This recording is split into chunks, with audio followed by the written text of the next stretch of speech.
On this video, I'll be breaking down Hasbro's Star Wars The Vintage Collection Deluxe range, where I'd like to see them go, but where I fear the line may end up going.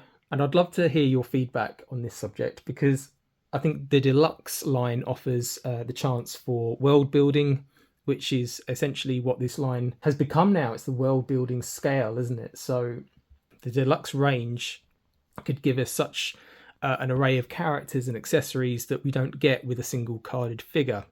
So what have I got out in front of me? At the back, you'll see a range of vintage collection card backs. This is going all the way to the 1.0 days with those Ewoks, Endor, ATST crew, the scanning crew. They were, I would say, like the first iteration of like a deluxe box. You also had the Ewok and catapult set, which was like almost like a mini rig with a bonus figure or bonus two figures. But yeah, you actually got accessories that you wouldn't have got in a standard TVC release because the bubbles are quite slim, or they certainly were in 1.0. You couldn't really fit accessories in other than just, you know, the odd blaster or lightsaber. You weren't going to get a moisture evaporator, for instance, which came with the 30th anniversary Luke Skywalker. So Deluxe has been around since you could probably go all the way back to the original Kenner days. Like they gave us accessory sets you had to mail away for, like the Hoth survival packs. Going to the Power of the Force line, you know, you had the sort of bigger sets. You can see the Bomar Monk on the left hand side. It was a mail away, but certainly not a figure you'd have fit on a regular card back. Princess Leia with the sail barge cannon. Into the Phantom Menace line, you can see the central figure at the back, Graxel Kelvin. You know, he towered above anyone else, but they put him in like a cinema scene because he wouldn't have fit on a regular cardback either. And you can see a wide range of figures throughout the years. Well, a small sample, really, of figures throughout the years. Some of them, like the Destroyer droid on the right-hand side, that was actually on a regular cardback. I couldn't see Hasbro doing that now if they were to release a Destroyer droid. We saw in the Black Series that is considered a deluxe, so we'll see if this character gets a release in the Battle for Geonosis line next year. Sort of behind the Gamorrean Guard, you've got that Tri-Droid. The legs extend. It's another big figure, but that was released in the 30th anniversary collection, and those card backs, they had big bubbles and you got really good accessories with them. For example, Luke with the moisture evaporator. You got Han Solo with the torture rack. You got Yoda on a Kaibuck. You got Cantina aliens with bar stools. So the line's pre-vintage collection, they were capable of doing either larger figures or figures with big accessories in them. When Vintage 2.0 came along, we got an army builder pack with with a Sith trooper. You also got a Mandalorian and Grogu 2-pack that was considered not a deluxe, but more of like a build-up pack. It was a more expensive figure, but it still fit on the same size card back. Then they tried with this guy. So Mandalorian and Grogu, Maldo Kreese. So a wide card back, very wide card back. Same sort of format as everything else on the back, but a big wide bubble. The downside to that is that it was a completely different size to a regular Star Wars cardback, a regular Hasbro TVC cardback. It didn't fit anything. So yeah, the thing with it is that it's a completely different size to your regular TVC cardback. You can see it's so much wider. Yeah. So when you want to display your collection carded, uniform, like I do here, with my original trilogy at least, it's hard. They just don't fit. And that original vintage collection cardback, or the classic cardback, it's the same dimensions as that goes back to, I mean, the Kenner days, the 70s and 80s Kenner days, but something that's been fairly uniform throughout the 90s and noughties. One of the great things about the vintage collection is the card back. It's very, it harkens back to those original days. And I do like the I do like the standard 3.75 card back with the small bubble and the picture there. They don't do a lot on the back these days, but it's just classic, isn't it? So the moment you sort of messing with that, people are gonna, I think rightly so, be a bit peeved. We then move to these deluxe boxes, and I can see the appeal. Like, it shows you exactly what you get on the back. I think this is an example where it sort of treads the line of what is acceptable as a deluxe. I think examples where they did it well is the Stormtrooper and the E-Web cannon. That's a figure and an actual proper accessory that wouldn't fit on a regular card back. And I didn't mind the box style. Like, I didn't mind that it was plastic free. I know that at this time Hasbro were trying to make everything plastic free, and I think the worry was that this would actually just end up replacing the vintage collection bubbles. It didn't though. I mean, it's been used for, I don't know, maybe a dozen figures, if that. And again, another example where it works: the Dark Trooper with his sort of docking station. Accessory wise, not great, and the figure itself actually wasn't particularly interesting. On the back wall, you can see examples of probably where it works and where it doesn't. Some of them are just larger figures, like Zeb. I don't think he necessarily needed to be on a deluxe card back, but I think the argument is if they had him on a regular size card back, would you be expecting to pay a regular price for him? And I think Hasbro wanted to charge a premium. Likewise with the Boba Fett, and we've seen with Jango Fett as well. There's not a great deal about them that makes them deluxe. You're packing in maybe a couple of beat up Stormtrooper helmets or a couple of jetpack accessories. Black Chrysanthemum is just a larger figure. The Sabine Wren from the Ahsoka series, that's not even a large figure. Like, she comes with a Loth Cat.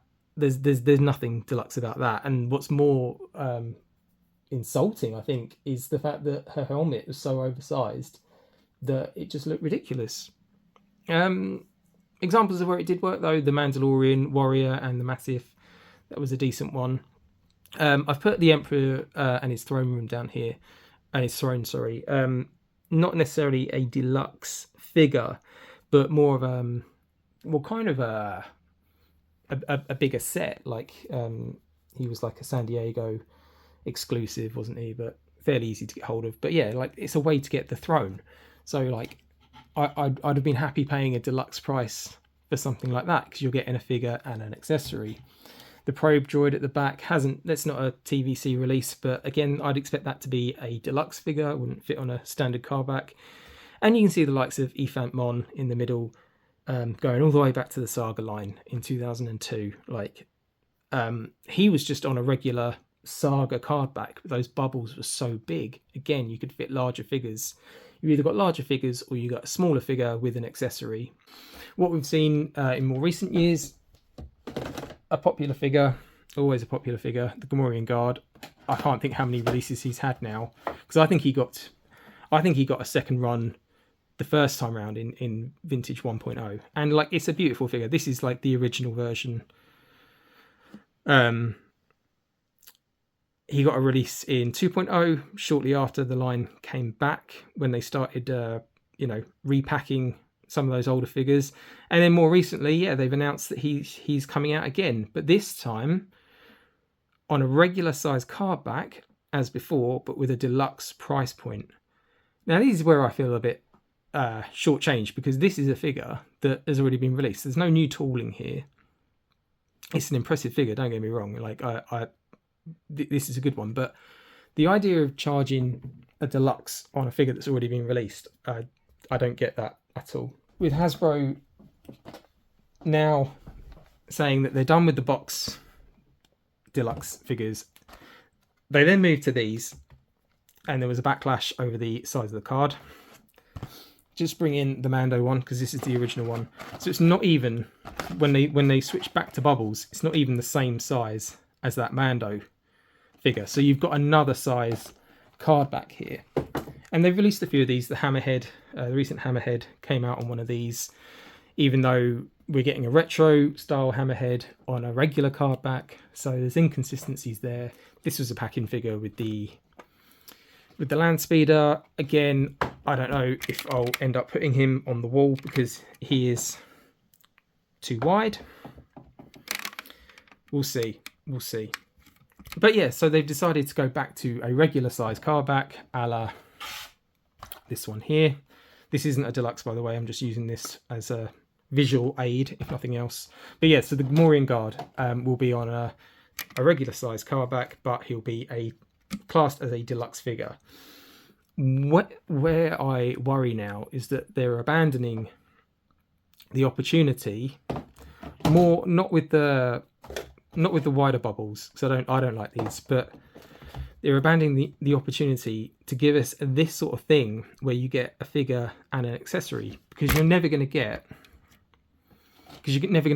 a figure and a large accessory in one of these. So yeah, where do they go from here? The likes of Tatooine Moisture Farmer, Farm Boy Luke with the Moisture Evaporator that you got from the 30th anniversary collection. That Evaporator, that will never come on a standard card back now.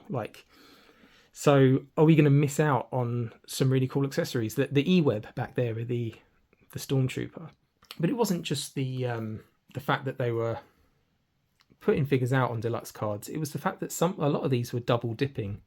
So the Incinerator Trooper from The Mandalorian, he got a regular card back release and then got a deluxe release with Grogu and a couple of flame effects.